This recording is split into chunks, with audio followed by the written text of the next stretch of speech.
Hi guys, I've had a few people asking me what settings I've been using for the Equinox 800. Been having reasonable success with it. People have seen I've had success with it, so people are asking what I'm doing.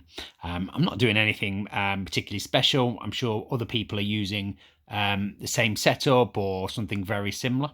As you can see, I use it in field one. I pretty much always use it in multi-frequency. Occasionally, I will flick it to 20 kilohertz.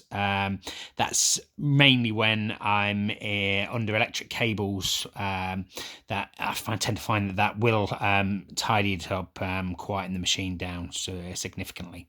So let's just get started with the setup. So, as standard, obviously, you do a noise cancel.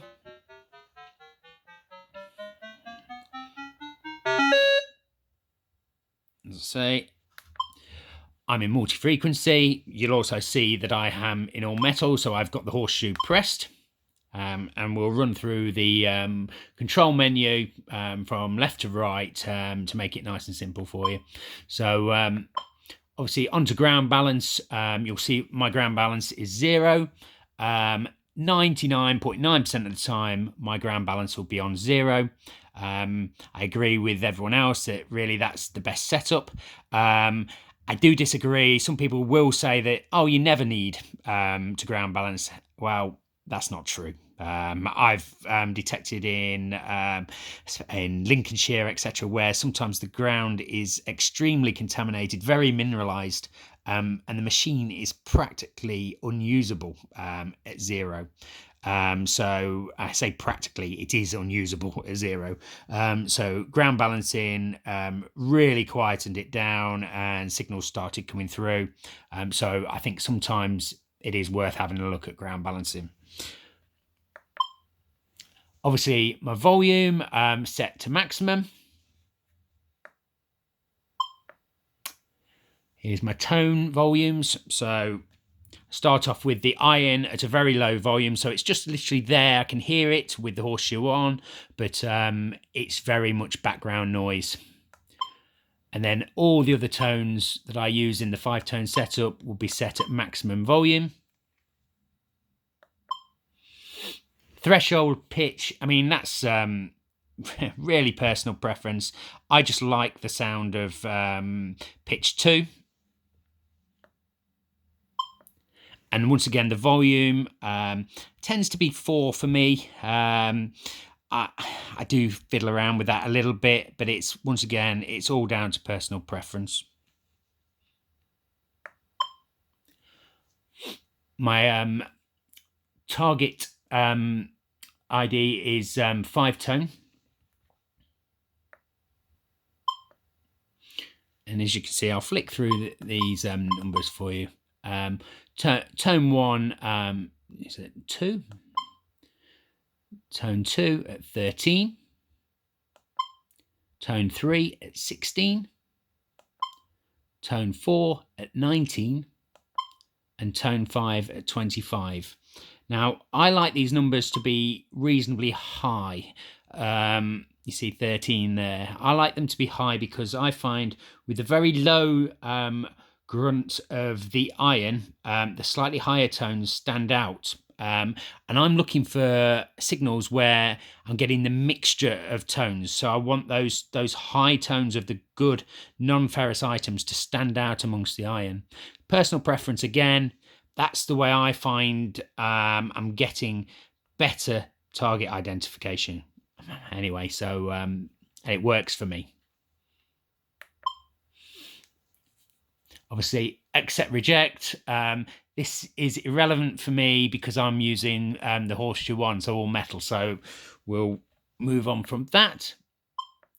You'll see the tone setup for me for the 5 tones. I'll just flick through these for you, just so you can make note of those. Okay. Then on to recovery speed.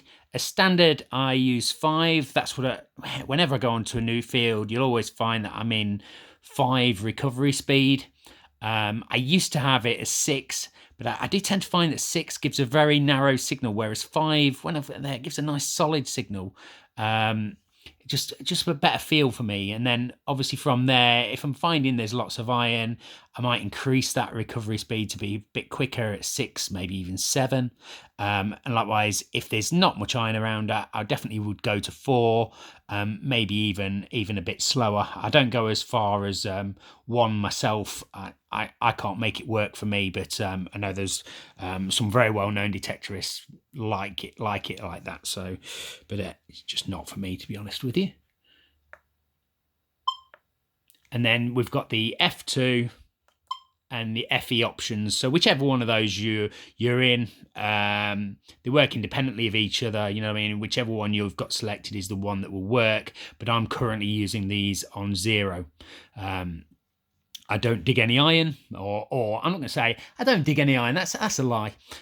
Every now and again, a little bit of iron will sneak in, but if you're detecting on the edge, you're going to get the odd little tiny bit of iron. If you're digging no iron, you guarantee you're leaving something good in the ground. And then, obviously, with this setup, what I'm finding is people, I get iffy signals. You get signals where when this machine first came out, people were saying you dig the solid signals. If you've got signals that are a mixture of tones, and you can then almost isolate a single tone in there, it's quite consistent within the inconsistency, as it were. Have a look at it. You also get signals where you'll get, say it'll come up with a reading of 12, 15, 20. And then throw in a minus. So you're getting the different numbers in there and a minus number. They used to say, don't dig it, it's got a minus in it. To be honest, if the signal is not blowing your head off, so it's not a massive target, and you're getting the odd minus number in there, dig it. If it's a narrowish signal, it's quite small. I've been finding that I've been digging Roman bronzes at like extreme depth, and it just can't get a lock on them at that depth. So it's throwing the minus in there as well.